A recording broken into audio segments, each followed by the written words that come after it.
વર્ષો દરમિયાન ફિલ અને નાઇકીની સફર ઘણા ચડાવ ઉતારથી ભરેલી રહી છે. ફિલે તેના બેસ્ટ સેલિંગ પુસ્તક શૂ ડોગમાં આ બાબતો વિશે લખ્યું છે, જેમાંથી અમુક અમે આ પોસ્ટમાં લખી છે. જીવન એ જ વિકાસ છે. તમે કાં તો આગળ વધો છો, કાં તો તમારો અંત આવે છે. જીવન એ જ વિકાસ છે. તેમનું જીવન એ ખ્યાલની આસપાસ ફરતું હતું કે વિકાસ મતલબ હંમેશા આગળ વધતું રહેવું.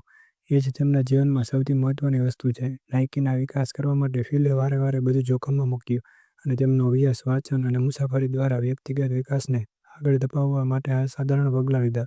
નાઇક માટે વૃદ્ધિ અને જીવન એક સમાન છે. સફળતા સરળતાથી મળતી નથી. બ્લુ રિબન સ્પોર્ટ્સ લગભગ 2 દાયકાથી નાદારીની આરે હતી. તેમણે શરૂઆતના દિવસોમાં ફંડ મેળવવા, સમયસર લેન્ડિંગ ઓર્ડર્સ અને ઉત્પાદકો સાથેની મુશ્કેલીઓનો સામનો કરવો પડ્યો. તેને અસ્તિત્વના પ્રથમ દાયકાના મોટાભાગના સમય માટે નાઇકી ફિલનો પગાર આપી શકે તેમ ન હતું. તેણે પોતાનું ભરણસર કરવા માટે ફૂલ-ટાઈમ, હાફ-ટાઈમ જોબ કરી. નોકરી નહીં, તમારા જીવન ધ્યેયનો પીછો કરો. તેણે સ્ટેનફોર્ડ યુનિવર્સિટીમાંથી MBA કર્યું હતું અને જૂતા વેચવા માટે એકાઉન્ટન્ટ તરીકેની ફૂલ-ટાઈમ નોકરી છોડી દીધી હતી. હા, એ વાત અલગ છે કે આગળ જતા સંજોગોના કારણે તેમને ભરણપોષણ માટે ફરીથી નોકરી કરવી પડી. તે માનતો હતો કે જે કાર્યમાં તે પોતાનું જીવન વિતાવે છે તે આશાએ ધરાવતું, ઇરાદાપૂર્વક કરેલું અને સર્જનાત્મક હોય છે. નિષ્ફળતા એક નવી તક છે. તેણે ખુલ્લા દિલથી સ્વીકાર્યું કે ધંધો શરૂ કરવો તે જોખમી છે. તેને લાગ્યું કે નિષ્ફળતા તેને સમજણ આપશે અને સમજણ એ અદૃશ્ય સંપત્તિ છે.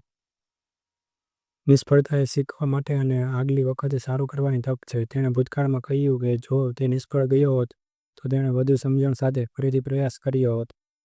આ પુસ્તકનો સારાંશ. આપણે જો ફિલ નાઇટ અને નાઇકીની પ્રેરણાત્મક સફરમાંથી માત્ર એક જ વસ્તુ શીખવી હોય તો તે છે નેવર સ્ટોપ.